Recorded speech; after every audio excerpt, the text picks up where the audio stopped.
Aujourd'hui, j'ai envie qu'on fasse un truc très simple, toi et moi, un ménage de printemps. Pas dans tes placards, mais dans ton back-office. Parce que si t'es comme beaucoup d'entrepreneurs que j'accompagne, peut-être que toi aussi, tu as fini par te construire un business hyper bien équipé, mais pas forcément un business respirable. Et je sais à quel point ce truc, il est hyper sournois. Parce que tu te dis, je vais m'abonner à cet outil, ça va me libérer du temps, de l'espace mental, etc. Et 2 mois plus tard, tu as un nouvel abonnement, un nouveau mot de passe, une nouvelle interface, une nouvelle courbe d'apprentissage et surtout un nouvel endroit où ton cerveau doit se rappeler que les bonnes infos existent.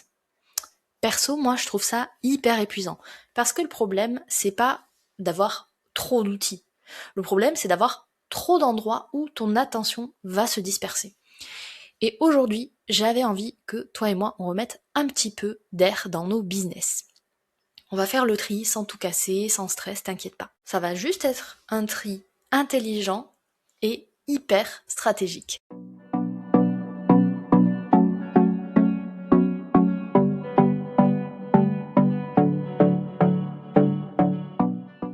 Je te le dis souvent, c'est pas toi qui es nul en organisation. Si tu écoutes Work in Process d'habitude, tu le sais. En fait, souvent, quand t'as trop d'outils comme ça, trop d'endroits, trop de décisions, c'est parce que tu as pallié aux urgences du quotidien et bah, ça a fini par s'accumuler avec les semaines, les mois, les années. Donc, si t'as envie d'arrêter de bricoler ça seul entre 2 rendez-vous ou 2 soirées, j'ai une offre qui est pensée pour ça. Mon VIP Day. C'est une journée où je viens t'aider à mettre de la clarté dans ton back-office. On tranche, on simplifie, on remet une vraie logique d'utilisation d'outils, on te fait faire des économies parce qu'on va probablement virer des abonnements. Et toi, tu repars avec un back-office plus léger, plus solide et plus tenable. Si c'est un truc qui te parle, le lien pour booker un appel découverte avec moi est en description. Alors attends, il faut que je te raconte. Tu vois ce moment où tu démarres la journée, tu ouvres ton ordinateur et tu sens déjà que ça commence à coincer. Comme si ton corps il savait que ta journée allait être dense. Tu commences par ouvrir un onglet de ton navigateur, puis un deuxième, puis Notion, puis ton CRM, ton Drive, ta messagerie, peut-être Slack ou WhatsApp, ton outil de facturation.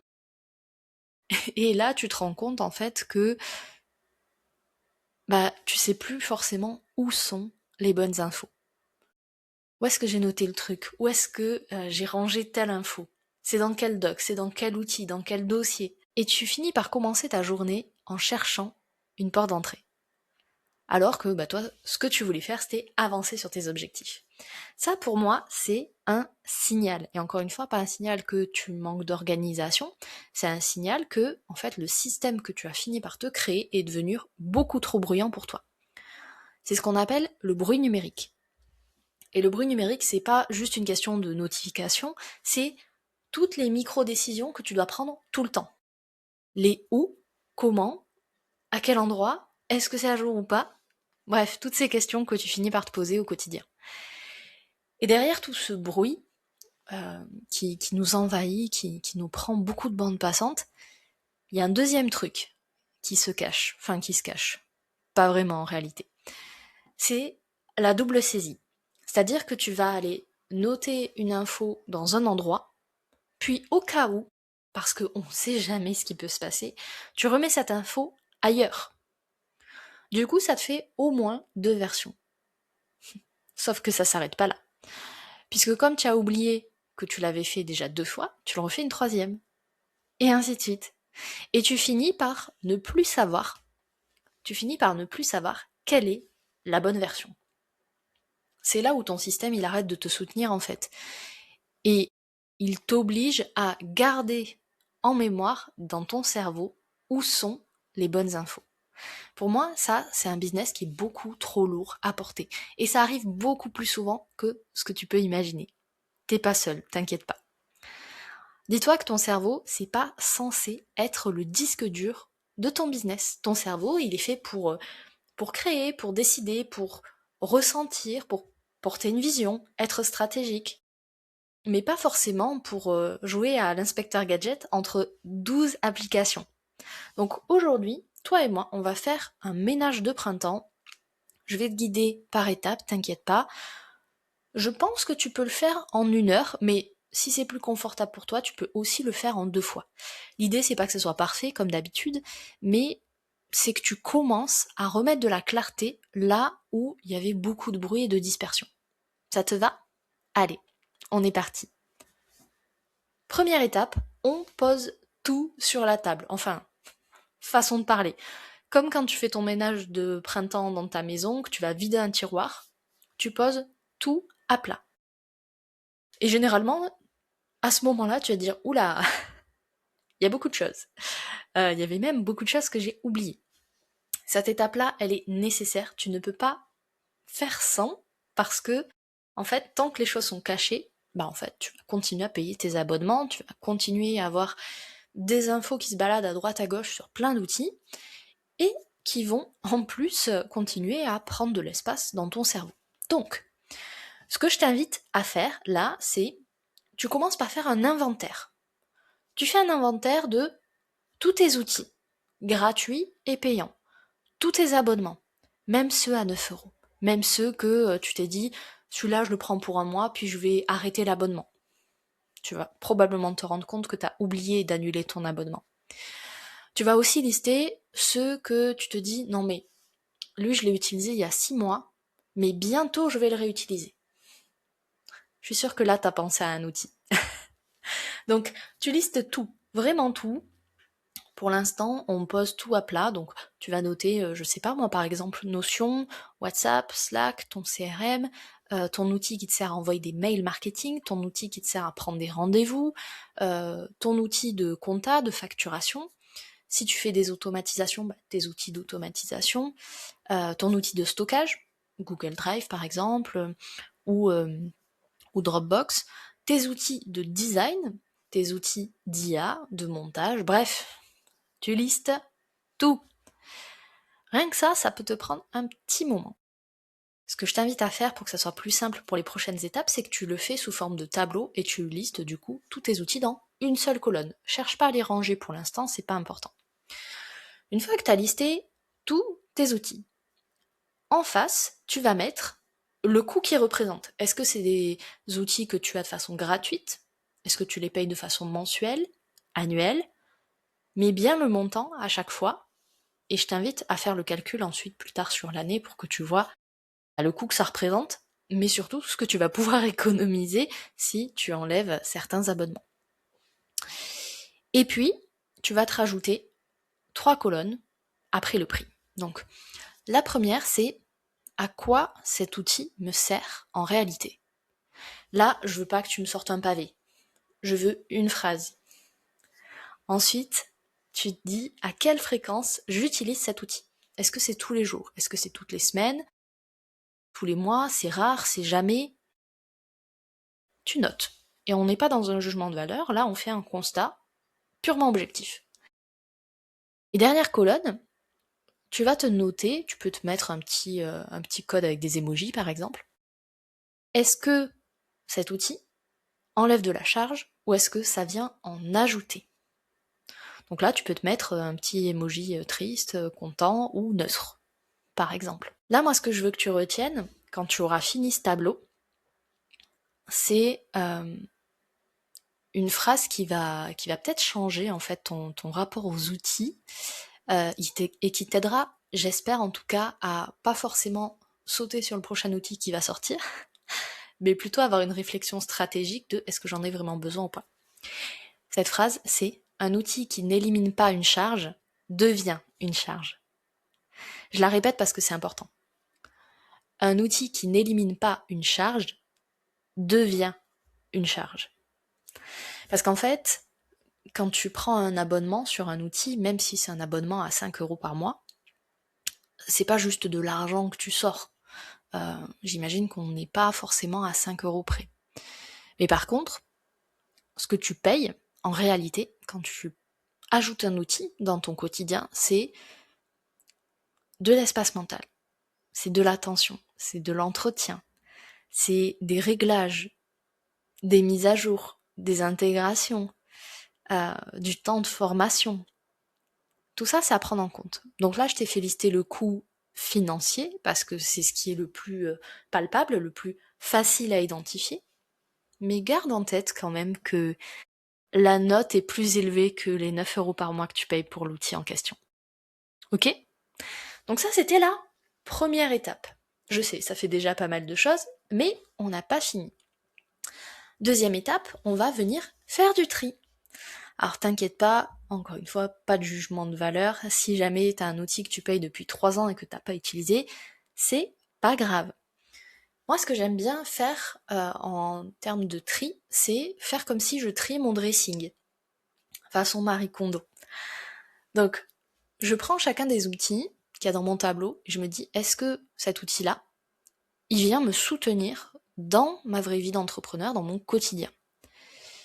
Et pour ça, je fais 3 piles. Si tu connais la méthode Marie Kondo, tu sais de quoi je parle.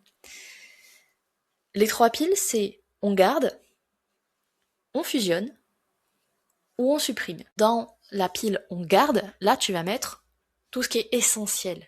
Vraiment ce qui est vital. Si tu l'enlèves de ton business, il y a un truc qui va plus. Donc c'est ce qui est utilisé, ce que tu comprends, ce qui est clair. Dis-toi que même si tu as des outils qui peuvent être très puissants, si à chaque fois que tu l'ouvres, tu te sens totalement largué, c'est pas un bon outil pour toi. Donc, tu gardes ce qui te soutient. Ensuite, dans la pile fusionnée, là, tu vas mettre les doublons. C'est pour ça que c'est important, à la première étape, que tu dises concrètement à quoi te sert l'outil. C'est là que tu vas récupérer le plus d'air, en fait, parce que, soyons honnêtes, toi et moi, on n'a pas besoin de 3 endroits différents pour centraliser nos notes. On n'a pas besoin de 2 outils pour gérer nos tâches du quotidien. On n'a pas besoin de un CRM, un tableur, des notes sur notre téléphone, et un carnet parce que j'aime bien écrire. Enfin, ça tu peux, mais après, il faut que tu sois au clair sur comment est-ce que tu gères l'information dans ton business.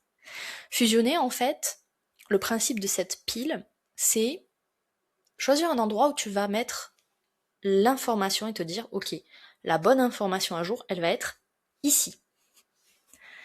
Et puis, t'as la dernière pile, supprimer. Bon, celle-là, selon les cas, elle peut être délicate en fait, parce que parfois, on vient toucher un truc émotionnel. Et je sais que tu t'attendais pas à ça quand on fait un épisode sur des outils. Mais cette pile supprimée, elle touche un truc émotionnel qui est la culpabilité. Tu sais, c'est ces petites phrases qui tournent parfois en boucle dans ta tête où tu te dis « Ouais, mais je l'ai payé, donc je devrais l'utiliser. » Ou alors « Tout le monde utilise cet outil, il a l'air hyper bien, je devrais m'y mettre. » Tu vois? C'est ce genre de phrases un peu pourries en fait, qui nous prennent du temps, de l'attention, de l'énergie, qui n'ont pas d'utilité particulière, hormis nous faire nous sentir mal. Et dis-toi que oui, un outil peut être excellent, peut être utilisé par plein de gens, mais en fait il peut ne pas être excellent pour toi. Et c'est hyper important que tu intègres ça en fait. Si par exemple en ce moment tout le monde est sur l'intelligence artificielle Claude, avec le mode cowork, le mode code, design, etc., mais que c'est pas pour toi, ne te force pas à aller dessus. C'est important que tu comprennes ce genre de choses. Donc quand tu supprimes un outil de ton stack technique, t'es pas en train d'échouer, t'es en train de prendre une décision alignée avec toi, tes besoins et ton business. Et si t'as besoin d'un test hyper simple pour t'aider à trier, il y a une seule question en fait à te poser. C'est là, si je devais expliquer à quelqu'un où se trouve une information en 5 secondes. Par exemple sur la partie design ou sur la partie facturation. Est-ce que je peux? Si la réponse est non, dans ce cas, ça veut dire que tu as sur cette partie-là de ton business de la friction. Et donc tu as une fuite d'énergie. On a vu la première étape qui est de faire un état des lieux, concrètement, de tous les outils que tu as dans ton quotidien. Deuxième étape, on a sorti notre uniforme de Marie Kondo et on a fait du tri. Troisième étape, c'est qu'on vient créer de la structure, mais de la structure stable. Moi, je veux pas forcément des choses parfaites, ça on s'en fout complètement. Mais je veux que tu te dises, dans mon business, la bonne information, à jour, pas dupliquée d'un endroit à un autre, elle est à un endroit précis. Moi, je vois ça comme une maison, en fait. Normalement, dans ta maison, t'as qu'une seule cuisine. Imagine que tu en aies 6. Est-ce que ça va t'aider à manger mieux? Je suis pas sûre. Ça va te créer beaucoup d'encombrement, beaucoup d'espace qui semble occupé, et au final, tu vas te perdre parce que quand tu vas chercher un tire-bouchon, tu sauras plus où il est. Donc là, l'idée, sur cette troisième étape, c'est que tu décides, en fait. De façon très simple, et dis-toi que tu pourras toujours revenir en arrière plus tard si jamais tu t'es aperçu que c'était pas la bonne décision pour toi. Mais je voudrais que tu décides d'un endroit où tu vas avoir tes contacts, un endroit où tu vas gérer tes tâches du quotidien, un endroit où tu stockes tes documents, un endroit où tu vas gérer ta communication. Et tout le reste, ça va venir servir ces endroits-là. On n'est pas là pour multiplier les informations, parce que je sais que les systèmes complexes, c'est impressionnant, tu te dis waouh, la personne elle a réussi à faire ça et tout. Mais en fait, pour moi, ça c'est pas des bons systèmes. Je vais pas forcément me faire des amis là-dessus, mais en fait, un système qui est complexe, qui peut sembler visuellement impressionnant, pour moi, c'est la pire idée du monde. Parce que si t'as envie d'être là sur la durée, en tout cas, il faut que ton système il soit simple, il soit fiable, et surtout, il soit doux à vivre. Mais genre, vraiment, un back-office, quand tu l'as bien construit, ça doit te donner la sensation de je sais où je vais, je sais où mettre les informations, je sais où les retrouver aussi, et je sais ce que j'ai à faire ensuite. Ça, ce type de sensation, ça change tout en fait, parce que au lieu de te mettre le matin sur ton ordinateur et de te dire oh, aujourd'hui il faut encore travailler, qu'est-ce que j'ai à faire? J'en sais rien. Non, quand t'as un bon back-office, tu te mets sur ton ordi et ton cerveau il se détend. Parce que t'es plus en mode compensation, suradaptation. C'est pas toi qui portes le système sur tes épaules. C'est ton système qui tourne et toi tu peux évoluer à l'intérieur. Donc cette troisième étape elle est hyper importante. Et la dernière, la quatrième étape, c'est celle qui va t'empêcher de recommencer dans 3 mois. Parce que le piège au final c'est pas de faire le tri, le piège c'est la rechute. C'est quand tu vas être fatigué, c'est quand tu vas avoir une urgence, un lancement, et tu te dis oh tiens, un nouvel outil peut-être qui va me sauver. Alors que c'est probablement pas le cas. Donc, quatrième étape, et ça, quasiment personne va te le faire, mais heureusement, t'es en train d'écouter cet épisode, donc ça va changer. Tu vas te créer une charte d'outils, un garde-fou. C'est pas compliqué, hein, t'inquiète pas. Il y a 3 questions, toujours les mêmes, avant d'ajouter un outil, quel que soit l'outil. Première question. Qu'est-ce que je supprime de mon quotidien grâce à cet outil? Si déjà la réponse c'est rien, tu t'arrêtes. Question numéro 2. Qui est-ce qui va utiliser cet outil exactement et quand? Est-ce que ça va être toi ou une personne de ton équipe si tu as une équipe? Est-ce que c'est tous les jours, une fois par mois, une fois par an? Ton équipe, ton prestataire, ton stagiaire si t'en as un? Là, pareil, si tu peux pas répondre clairement, on s'arrête, on n'ajoute pas l'outil. Troisième question, où est-ce que la bonne info va se retrouver après ça? C'est-à-dire que si tu te rajoutes un outil, ça va être quoi au final l'endroit qui va faire foi quand tu cherches une info?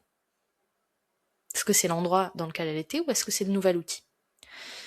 Parce que si tu ajoutes un outil, mais que toi, tu es pas au clair sur où est-ce qu'est la bonne information, c'est comme si dans ton dressing, t'allais t'ajouter un tiroir en plus. Je sais que c'est très satisfaisant de rajouter des tiroirs dans son dressing, mais là, pour le coup, c'est pas la solution. En fait, quand on entreprend, peu importe qu'on bosse dans le digital ou pas, il y a un truc qui est hyper contre-intuitif à comprendre, mais vraiment qui change la vie. C'est que t'as pas besoin d'avoir un business suréquipé. T'as besoin d'avoir un business clair. Et c'est pour ça que avoir une stack technique qui est minimaliste, c'est pas une tendance, enfin, ça peut en être une, mais là dans le cadre de cet épisode, je te parle pas de la tendance, je te parle de la posture. En fait, c'est que toi tu sois en capacité de décider ce qui te sert ou pas. Ce qui va vraiment servir tes objectifs, ton business, etc. De ce qui peut servir ton ego de personne organisée. Parce que parfois, et ça je l'ai remarqué dans ma propre situation, on garde des outils parce que ça fait pro. Et on aime sentir qu'on fait pro. Sauf qu'en réalité, on se surcharge. Donc moi j'ai appliqué ma méthode de tri, et je t'avoue que ça fait du bien. Je le fais en moyenne une fois par an, au printemps généralement, en même temps que je fais le tri de la maison. Ça me permet de repartir sur quelque chose de clair pour les mois à suivre, et de me dire surtout, là au moins, je sais que je suis à jour, et je sais que si je cherche quelque chose dans mon business, dans les 5 à 10 secondes qui suivent, je suis capable de te dire exactement où c'est. Et ça change la vie. Parce que c'est même pas mon cerveau qui le retient, c'est mon cerveau qui sait que dans mon drive, par exemple, j'ai une certaine organisation, et que si je cherche un contenu de mon podcast, je vais aller dans tel dossier à tel endroit, et ça y sera. Donc pour finir cet épisode, je te rajoute 2 questions. Je viens juste d'y penser, mais je pense que ça va vraiment t'aider dans ta réflexion en fait. Est-ce que t'as un outil que tu gardes, avec de la culpabilité du coup, alors qu'il t'alourdit? Autre question, si tu devais aujourd'hui enlever 20% de ton stack d'outils ce mois-ci, ça va être ton challenge du mois de mai, tu commences par quoi? Tu peux me partager ta réponse bien sûr sur Instagram ou sur LinkedIn, ou même sur la newsletter sur Substack. En tout cas, c'est vraiment intéressant de se poser ces questions, parce que si tu te dis j'enlève 20%, mettons que tu aies 10 outils, ça veut dire que tu vires 2 outils, donc 2 abonnements potentiellement payants. Tu vas récupérer cet espace mental, et tu vas faire en plus quelques petites économies sur l'année. Donc, c'est plutôt sympa. Si cet épisode t'a parlé, bien sûr, je compte sur toi pour t'abonner à ta plateforme d'écoute préférée, et sur YouTube, pourquoi pas, parce que j'ai quand même un setup qui est cool. Envoie-le surtout à un ou une amie entrepreneur qui pourrait faire ce challenge avec toi en fait, de ménage de printemps. Et surtout, si vous le faites, pensez à me taguer sur les réseaux sociaux, comme ça je viendrai vous amener un max de soutien. Allez, nous on se retrouve très vite dans un prochain épisode de Work in Process. Merci d'avoir écouté Work in Process. Si l'épisode t'a parlé, pense à t'abonner pour ne rien manquer. Et si tu veux aller plus loin, rejoins ma newsletter. Je t'y partage chaque semaine des ressources pour construire un business durable sans t'oublier. Tous les liens sont en description. À très vite!